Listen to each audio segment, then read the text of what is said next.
Hi everybody! In today's video, we're going to be talking all about recession, how to recognize it, and what to do to protect yourself from financial devastation. Coming up next.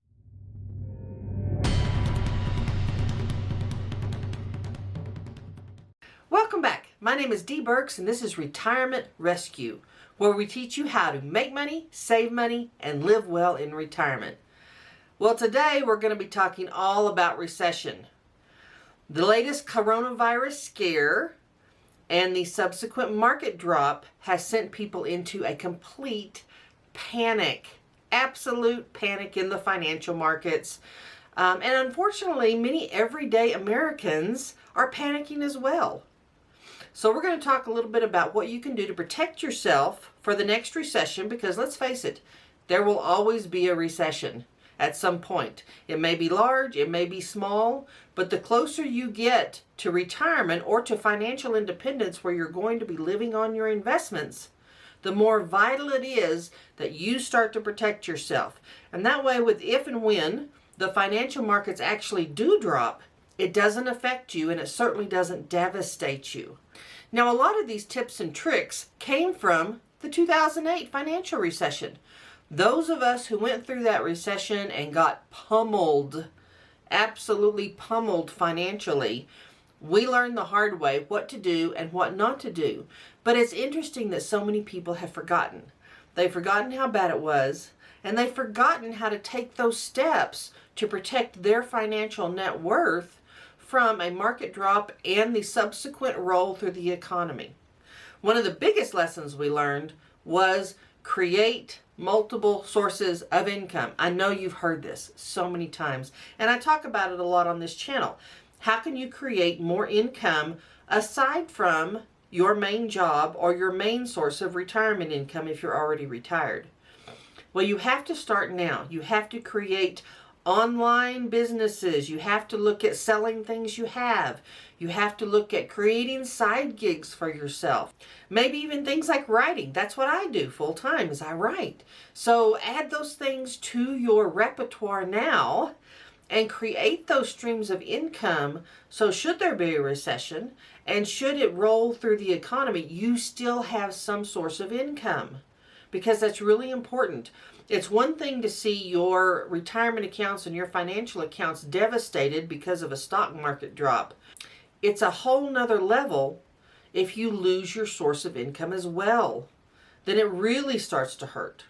So start now. Don't wait. Don't wait until things get bad to try and earn extra income. It won't happen then. Start now. Start creating those streams of income that are going to protect you. Rental property is a great one, and I will be talking about rental property more and more on this channel. And this is why. In a recession, people still need a place to live. A lot of times they cannot get credit, they cannot buy a home. So the truth in a recession is that rental income actually climbs. It's one of the few things that are recession proof. Even if the underlying investment, the house, even if the value of that house were to fall, your rental income from that investment will continue to increase and it will keep up with inflation. So it's a great way to protect your income. And that's just one example. But that's step number one. Start now. Look at ways to create more income and add to your retirement account, but also protect yourself in case you were to lose your main source of income. Number two, understand what the word budget means. And I'm really not trying to be super condescending, but I kind of am, because so many people think the word budget means, well, you take how much money is coming in, let's say it's $5,000 a month, and you just divide that money up in your little pie, and then you spend that money. They're actually not developing a budget toward any long-term goal. They're creating a spending plan. That's not a budget. It's a spending plan. They're spending it all. Now is the time to create that budget, if you haven't already, that sets aside much more of your income, where you're living on less. In the 2008 recession, over the next few years, the people who did become unemployed, either laid off or forced to take early retirement or whatever, they then were underemployed for the next number of years. Some of them still are underemployed. So don't assume that if you lose your job, you can get another one that pays the same amount or more.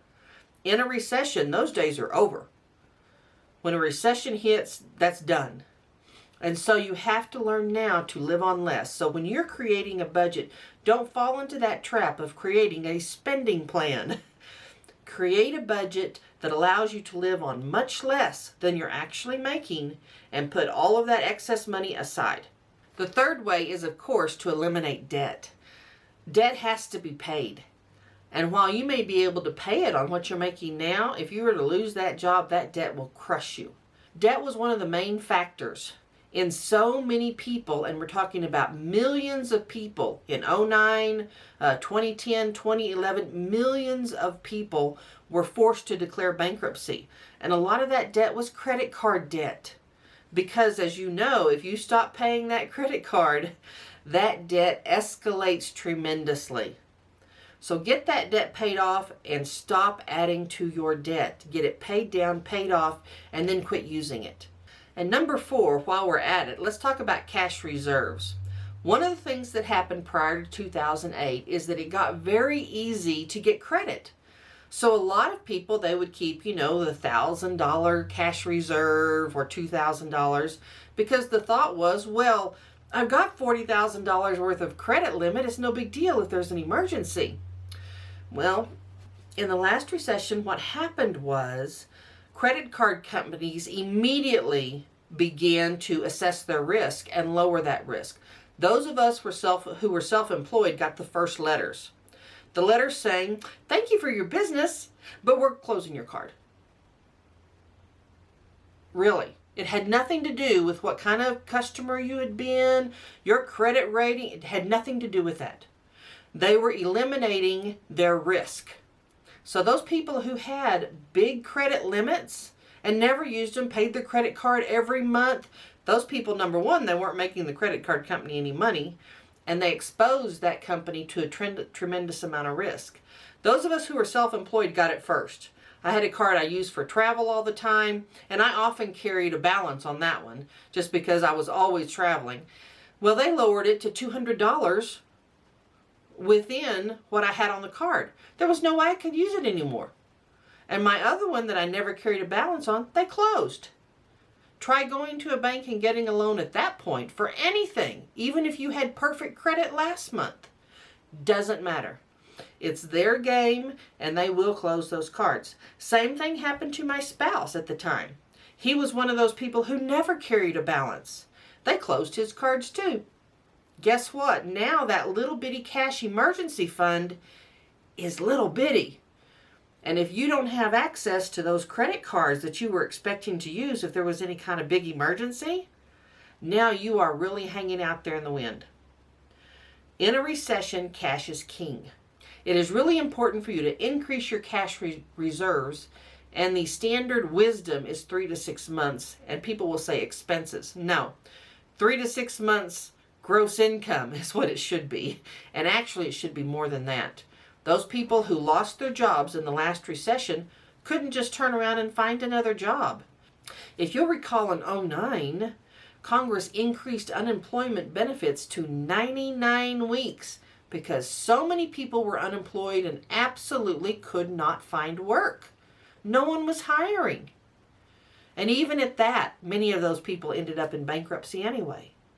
So increase those cash reserves. Get you 6 months worth of gross income, 9 months, a year, as much as you can into cash reserves, because that will keep you from pulling out retirement money, pulling out investment money, having to sell investments, having to sell your home. So cash is really a big deal when a recession comes along, simply because the credit markets immediately shut down. That is why in this little blip we've just had with the coronavirus, you've heard so many financial people on the news or whatever talking about how they're watching the credit market because they're the first to go. They have historical data to work on, so they are the quickest to shut things down if it looks like the economy might slow down. Number 5, rethink your home. This is a tough one because it is such a foreign concept to most people. But if we look back at the last recession, Prior to that recession, a lot of people were doing 15-year mortgages. Does this sound familiar? Why, yes, it does. A lot of people now are promoting the 15-year mortgages. Banks only get paid if you do a mortgage. You know, if they can originate a new loan, if they can originate a new mortgage, they get paid. The fees are what pay them. So you will see it swing back and forth. Oh, everyone's getting 30-year mortgages. And then shortly thereafter, oh no, everyone needs to get 15-year mortgages. And it swings back and forth because they only get paid to churn those mortgages. So just understand that from the beginning. Now, there's nothing wrong with the 15-year mortgage. Paying a mortgage off early, I'm 100% on board with. However, here's the problem. If you get a 15-year mortgage based on today's income, and you end up losing that job 5 years from now, all that money you put into your home you could lose. You could absolutely lose your home. So what I usually tell people is, if you know, and we all know, a recession will be coming, get the 30-year loan at the lowest interest rate possible and pay it off early. You can easily do that. You do not have to buy a 15-year mortgage to accomplish that goal. Get a 30-year mortgage, and that will protect you, because should something happen and you not have the kind of money or the kind of income you have right now, you can always lower your payment to the minimum of that 30-year mortgage and still keep your house. You can wait it out.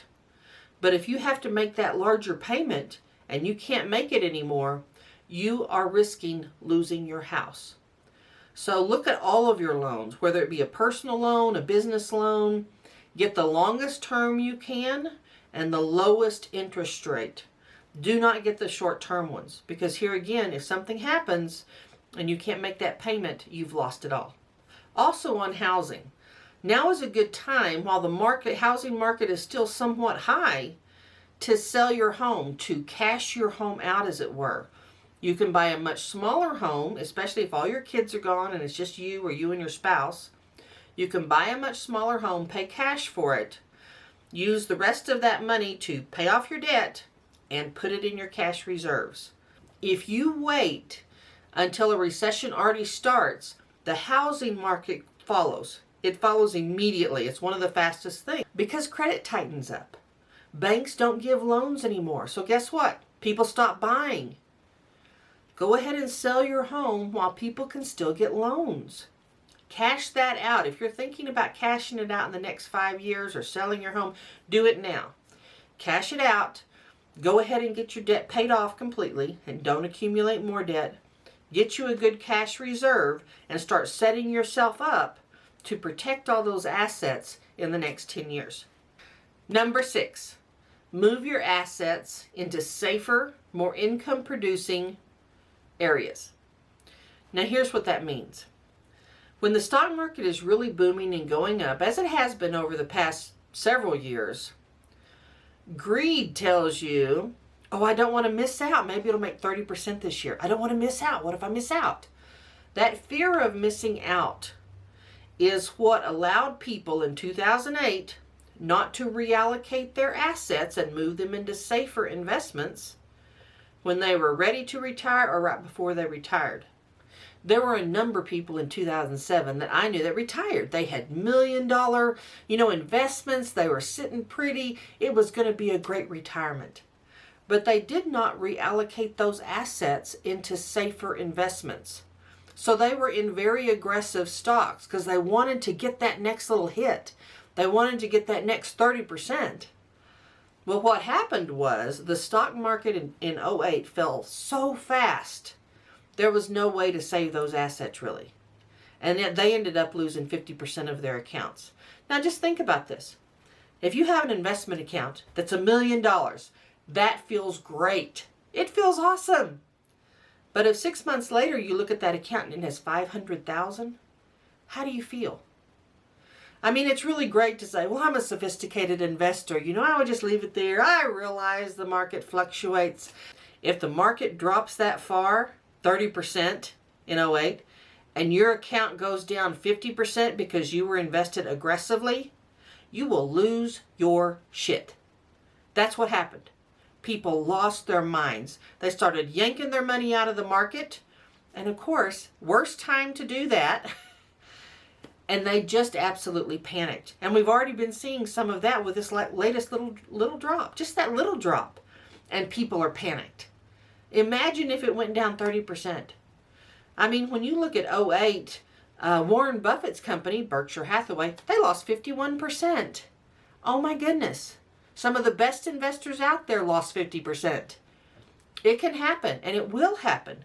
So you need to start reallocating your investments to safer, more income-producing assets. So if the market goes down, they stay steady or even go up a little bit.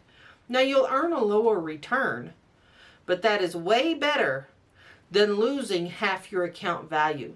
I can't even tell you how horribly depressing it is to look at all that money you have spent your entire life creating, you have worked for, you have slaved for, you have sacrificed for, and it's just wiped out due to a market drop. So realize that's going to happen. And all of us think we're, sophisticated and we understand the market. But let me tell you what, when it's your money, it's a whole different deal. And I find it really interesting that you'll hear, especially young guys, on these television shows and even on YouTube, that are giving financial advice. And by the way, this isn't financial advice, it's entertainment. So FYI, little disclaimer. But they're giving financial advice and they talk about the last recession. Look at this and say, it was just 15 months. If you just held on. No. The market in '07 at its height was 17,133, I believe. And that was at its height, 17,133. Now the market dropped horribly and then came back up after about 15, 18 months. Boy, it was on the rise. But it did not reach that same level until towards the end of 2013. 5 years before it even broke even, let alone made more. So this whole idea of, it was only 15 months and sophisticated investors knew what to do, that was crap. It is crap. But we forget those really bad things that happened. Because when people review it, they leave out all of the bad. And they just talk about, on this little chart, it says it was only 15 months. It doesn't say on that little chart, Jane and Larry lost $500,000. They were forced to pull money out at the bottom of the market because he lost his job. They ended up with nothing. And now that's why their 401k is $63,000 and not $1 million. It doesn't say that. But that's what happened. And that's what will happen to you if you're not very, very careful. It is so easy to be greedy. It is so easy to say, I just want to make a little bit more. So-and-so makes money. I should make money. But losing money hurts way worse. Now, the last thing I'm going to talk about are really your daily habits. And I talked about this already. I had an earlier video where I talked about 8 ways to save money because it's the little things that get us in trouble. It's the little things like setting your investment accounts on autopilot and not checking them, not rebalancing them, not moving them into safer investments, not paying attention to your cash amounts that are in your emergency fund, not really paying conscious attention. The same is true every day in what we spend. You have to look at both sides of the equation. Not only income, but what you spend every day. Buy quality, keep it for a long time, and buy less stuff. That's really my main focus of so much that I talk about because those little things are so much more important than what you think are the big things, like what the stock market's doing today. Yeah, it really doesn't matter to your life what it's doing today if you have paid attention to how your accounts are allocated, if you're building your cash, if you're paying off your debt, and you're lowering your budget to the point you can really make some serious headway. So use these 7 ways to protect yourself. And this next recession, you'll be the one that comes out with your money intact and able to retire and live a great life.